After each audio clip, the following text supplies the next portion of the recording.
Highlight so far has been the arrival of Shaquille O'Neal today. Always fashionable. We love the suit, but when he comes through, it's a little bit of a little different look. Another pajama arrival for Shaq. Pajama arrival. Hey, that's how you do it, baby. Hey, I'm not mad at Who that. says that's how you do it? That's not how you come to work. That's not how you come to work. What if he? But he's Kenny. okay. Go ahead. We don't explain to people like him. That's how I come to work. Okay.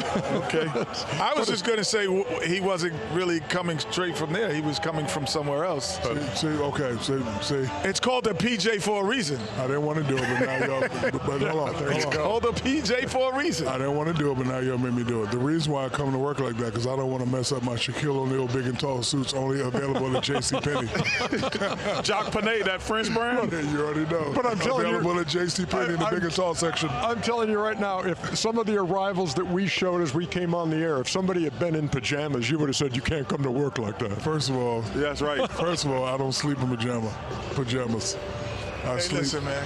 Yeah. Okay, we've taken it way too far. Anyway, as you know, we're with you here. Socks are ashy legs. Watch when he had gotten some room around Josh Yes, Hart. And because so, if you don't touch that ball, that's a layup, basically. You're right. That was the story in Game 4, and just a historic win for the New York Knicks, and now they have a chance tonight to end the regular season. I mean, to end the NBA season by winning the finals. They like pack rats, Ernie. They travel. And we are joined by John Turturro, one of the best actors, one of the most versatile actors you will ever find, and one of the most rabid Knicks fans you will ever find as well. And it looks like, John, it looks like half the city of New York is in this building. Yeah, I know. A lot of people came. Yeah. I mean, yeah. I guess we're a starved fan base. We are a starved fan base. Hey, so Game 3 and 4 was the craziest atmosphere I've ever been in, even when I played in big games before. And obviously, you've been in this a long time. Oh, can you introduce me to John? Is Leguizamo? Leguizamo. Can you? I want to meet him. I love funny. that guy right there. He's funny. Yes, he is. Yeah. But have you ever seen anything like you saw in Game 3 and 4? No, I think Game 3 was very hard to get into, and it was very tense, the atmosphere, and I felt like there was too much expectation. For Game 3? For Game 3 on the Knicks. Yeah. I felt like they were really tight at the beginning of the game. It just was a different atmosphere. We saw the picture of you with the Clyde basketball card a minute ago. When's the first time you met Clyde, and what was it like to finally meet the guy? Well, I met Willis Reed first because I went to his show. It was MVP. That's the first time I met him. It was like, that's like meeting an historical figure when you see Clyde at that time. And he was with Brunson. Some funny thing is, they play similar. Right. Mid-range game. Back up the guys. Super fast, backing guys in. Right. Not super fast, but super strong at their position. Right. So Clyde and Brunson are about equal in terms of what they do talent-wise. Yeah. It's great having you with us. Thanks for taking the This is my favorite show. I'm going to tell you guys right now. I mean, I love your show. It's our favorite show, too. Yeah, well, you guys are great. Really. 360 basketball. Yeah, he's quoting my lines from Do the Right Thing. Hey, man. And by the way, John, the night of. Oh, my goodness. Thank you very much. It's an honor to meet you guys. Thank you. Pleasure's ours. Man, George Gervin joining us here in San Antonio. Thanks so much for taking some time. We really appreciate it. Oh, y'all, thanks for having me, man. Watched y'all for years, and I'm glad to be a part of this. That thing still brings a smile to your face, doesn't that, spot? You know, Nike was good to me and gave me an opportunity to tell people about that finger roll, so yes. A lot of people saw that finger roll, too. But I would say this, Ice, obviously, you lived in Houston as well. We did a lot of things together. Spoke at my camp one time. The Iceman is my favorite person in the whole world. But there's no kid that grew up in America that wanted to play basketball that didn't have this poster over their wall. If you didn't have this poster, you were not official. That is the all-time best basketball picture of all time. Obviously, I've been here from the beginning, and then I saw it grow over the years. And being a small market and, having that family atmosphere, that's what makes San Antonio so great. The culture, I mean, everything about San Antonio I love. You know, you hear a lot of comparisons, old school, new players. This guy's like Mike, this guy's like Kareem. Have you ever heard anybody? Would you play like Wembanyama? The game is actually, if you really think about it, it's pretty similar. Well, you know, 100%. I mean, I would say at first that I see similarities to him and me. Yes. And I really do. I mean, he can flat out shoot the ball. He can score. He can use both hands. He can dunk on you from anywhere.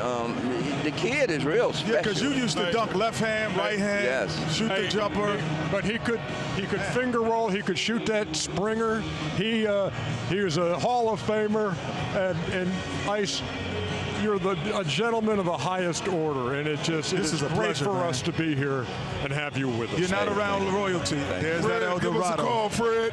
Oh, man. Hey, Ernie. Fred, give him a call. Hey, and I tell him, you can hit that little white ball too, can't you? Oh, yeah, I can put that ball in the hole, too. Here was the failed attempt to recreate the Iceman. Put that on a T-shirt. Look, through the course of these playoffs, we have had the pleasure of learning some more history of the NBA from our old school correspondent, Scoop D'Agostino. Often what Scoop does is extol the virtues of these guys and things they've done in their career that deserve recognition. And then there are nights like this, when he brings up something that one of our guys would rather not remember. That'd be you. This is 1993. Mr. and Mrs. North and South America and all the ships at sea, let's go to press. June 20th, 1993. Chuckster, avert your eyes. League MVP Charles Barkley was in the first and only NBA Finals of his career and was up against the two-time defending champion Chicago Bulls in a Game 6. Now, if you've watched Inside the NBA for more than a minute, you probably know Charles is not a member of the Champions Club. I guess you got to be an NBA champion to even get in the place. I'll get somebody who can get you in. Hold on one second. Hold on. Hold on. Oh, y'all playing a joke on the church.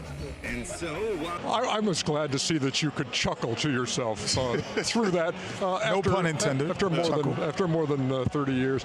Is that 30 years ago? That was 1993. Damn, I'm old.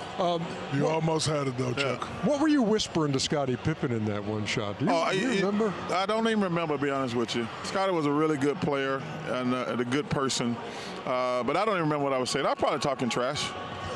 I would imagine so. Yeah. The other night. This is something historic. You know, it's never, for people in the New York area and the tri-state area, this is something that they have not seen. To put it in perspective, if it would happen like that again, it wouldn't be until 2079. That's so you're putting it in Look perspective. at the big brain on Brad. how about that? You better be careful Doing because that quick math. those other guys are too young to be closers. And Wemby's gonna have to get better because your best player, he got to do two things. He either got to close or pass the ball to somebody else who can close. It's the timeline from 1973, by the way, with the Poseidon Adventure and Tony Orlando and Dawn. Shaq was 5 feet tall, 1 year old. You remember the Rubik's Cube? Yes, I don't know what you were saying, Kenny. Shaq was 1 year old. This time, because they're a very young team, we could blame it on youth. You know, they started out the games very well, but didn't have the mental capacity to close it. We're going to say they're too young, but, you know, I agree with you. I say this with respect about Wemby. As good as he is, he's going to need to get stronger because when you become a dominant big man, people go to force. And a lot of times, you know, he couldn't handle that, you know, that push. And, for example, that offensive rebound that Mitchell Robinson got. So I don't know what he's going to do this summer, but he definitely needs to get in that weight room and get stronger. Yeah, well, when I was standing down there at the end of the game, and it was a college atmosphere. It was crazy down there, and all these high-profile folks and just regular fans, everybody. This run by the Knicks has brought a lot of people together in that city. The separator, you know, growing up in New York City, I never got called to play football. Never got a call to say, hey, let's go play baseball. It was only the hoop because that's all we have. 94 feet of asphalt. There's not enough room to do anything else. So that the average person who doesn't play on a regular basis has played basketball. So they feel that they are a good player. So all of the whole city, that's why they call it the Mecca of basketball, because on every fifth block there is a basketball court. That's the only reason, because it's the only sport we can play. We don't have room for anything else. You know, one of the most difficult parts about my job is I listen to you and I hear you and I understand. But then I look at these two guys and it's like, Ernie, because if we had $1 for every time New Jersey was created way before New York. Okay, Thank you very much. It was created. If I had $1 for every time he said he was New York, I had your type of money. Exactly. Come on, man. We get it. We get it. You from New York? You said it 3 times already. The show just opened. What do you mean? I just said it. I'm happy for the city. He's talking about why it's feel like a college atmosphere. Okay, but being a New Yorker, I can understand it. You cannot, because you're not from there. You left New York in the 70s. I didn't even know New York in no 70s. Shaq. When I was winning my championship, I had on my New York Nick Patrick Ewing jersey under all my uniforms. You want me to insert all my championships to New York too? No. Just say that. I'm a New Yorker, but I'm not a Knick. I didn't play for the Knicks. You've been in New York in 40 years. Understanding the college atmosphere. Hey, let me give you a number in this 5-game series, which the Knicks win 4-1. The Spurs led for 177 minutes and 35 seconds. The Knicks led for 56 minutes and 35 seconds. You're right, 56. And the Spurs go down in 5. Why you ain't in the locker room, man? The celebration will continue. The king of New York is up here, right? Yeah. Rick Brunson. Yeah, he's Jalen's dad up the here. vice president of New York. Yeah. His son is the king of New York. We've got more Here come coming the up. king of New York, y'all. Hey, father and son going to be here again. No question. Here we go. This is. Welcome you back to San Antonio, where the New York Knicks were crowned the NBA champions tonight in 5 over the San Antonio Spurs, and where the Finals MVP is Jalen Brunson. We hardly recognized you behind the dark glasses. And those are called champagne shades, baby. Yeah. Champagne shades, baby. No kidding. How does this feeling compare with how you thought it might feel when you won the championship? It was definitely more emotional than I thought it was going to be right away. Once I got on stage and everything, it kind of started to settle, but man, it's everything I dreamed of, seriously. You had that look in your eye and in the game. You had that look like you woke up this morning like, I'm going to get mine. I'm leading this team to a championship. I'm not passing the ball. I'm getting 30, 40 points. Is that the right assessment? The both of you guys and the journey that you've been on. And I said this to him the other night while you weren't here, but I'll say it again. Someone asked me what type of player he is.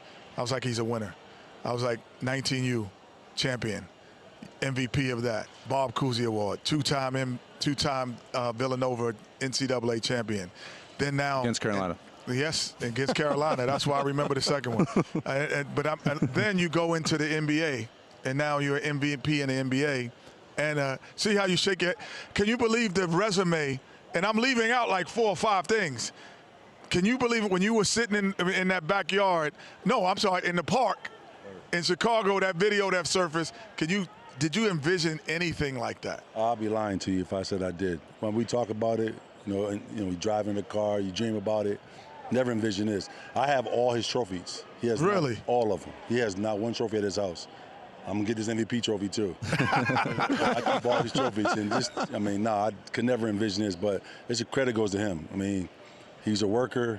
He loves to work every day, tries to get better, and try to lead his team. So Shaq gave me some love earlier because I said Jalen Brunson's the greatest free agent signing in NBA history. I said that 3 years ago. He did. I says there's no player who went to a team and made them instant contenders.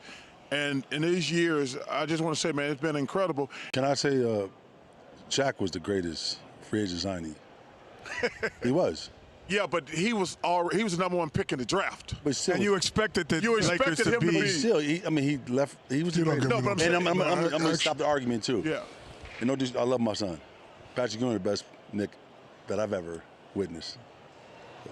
Oh, I didn't say that. No, I just want people to like, you know. It was, I just want. Well, Shaq I'm going to was say it's supposed going to be debatable. Could be debatable. No. It's going to be debatable now because the other thing, you know, what he has done is he has ignited a culture that was not lit.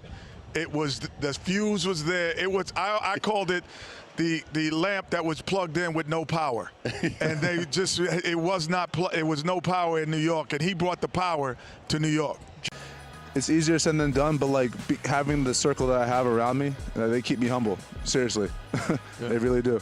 Jalen, when you were in Dallas, you were behind Luka Doncic, and I know New York gave you the opportunity to This beat is a non-smoking building, y'all. Look at these two. Y'all know this is a non-smoking Whatever. And I know the Knicks. Whatever.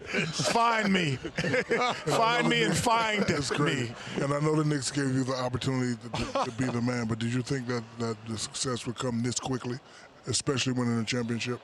I mean, you know, you left Dallas because you were behind somebody. They wanted you to be the man. You get the ball in the fourth quarter, but did you think success was going to come this fast? Because you told me and Kenny when we double-teamed you that you was going to win. Yeah. You know we asked you that. Yeah. Okay. Especially you. You're not coming out the paint. You're not coming out the. I mean. Jalen, Rick. Can I ask him one more question? No. Yes, go ahead. So when we played golf, I asked you this question. We played golf last summer. Hold it. You trounced your dad. Are you gonna get him more shots this summer?